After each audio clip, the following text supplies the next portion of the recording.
Guys, ayan. Hello po guys. So nandito na naman po yung ating YouTube channel ko. So ngayon pala guys, may papakita pala ako sa inyo yung mga score ko ulit. So ayan po. Nung nakaraang December, February at saka March, yung pinakita ko sa inyo mga periodical test ko. So ayan po, no, sa isa kong video. So ilan na kaya yung namin? Ilan na yung periodical test namin? So ayan po, ilan na?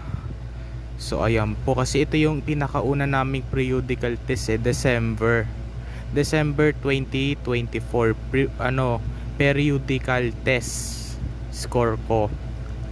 Ayan, nung pinakita ko sa inyo nung December 16, ito yung mga score ko lang. Pero mababa ako sa ESP 18, Agham 25, Math 30, sa English naman ay 20 lang. Tapos AP 26, Filipino 23, at saka mababa rin ako sa MAPE 19. So ayan po. So ito yung mga score ko nung December, nung pinakita ko sa inyo, diba?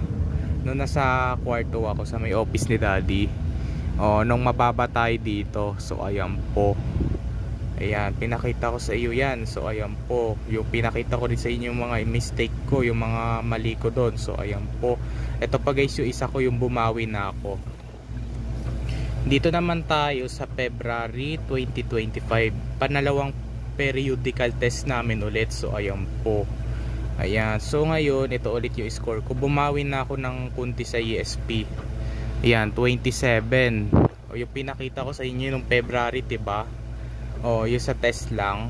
Ito sa Agham 28, Math 29, English 25 lang, AP 25, Filipino 20, 30. So ayan po. MAPE 31. Bumawi ako sa MAPE. So ayan po, ayan.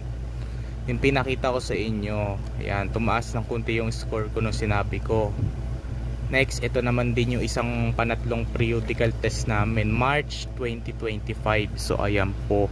Panatlong periodical test namin. So ayan po, score ko ulit. Ayan na, tumaas na ako sa ESP 31, Agham 30, Math 33, English 30, 28, AP pala 28, Filipino 28, MAPE 24. So ayan na ngayon yung mga ko, yung may score ko pataas na ng pataas. Kasi bumawi tayo So ayan po, ayan, March 2025. So ito yung pinakita ko sa inyo sa isa kong video. Nasa papel lang kami nagsasagot. So ayan po. Ayun lang yung mga periodical test namin, tatlo lang. So ayan po. Hindi na namin sinama yung iba So tatlo lang yung periodical test namin, tatlo lang. Nung inuna namin sa December hanggang March yung periodical test namin na halimbawa nag-periodical test kami December, at saka February nag-periodical test ulit kami, at saka nung March periodical test ulit. So ganun, kaya nagre-review ako para tumaas sa mga score ko. Ayan panalawang namin, tatlo lang periodical test namin Yan, so kasi ngayon ay bakasyon ko na. Wala na akong pasok ngayon. So ayan po, kasi bakasyon ko na Ayan po. Bye, yun lang.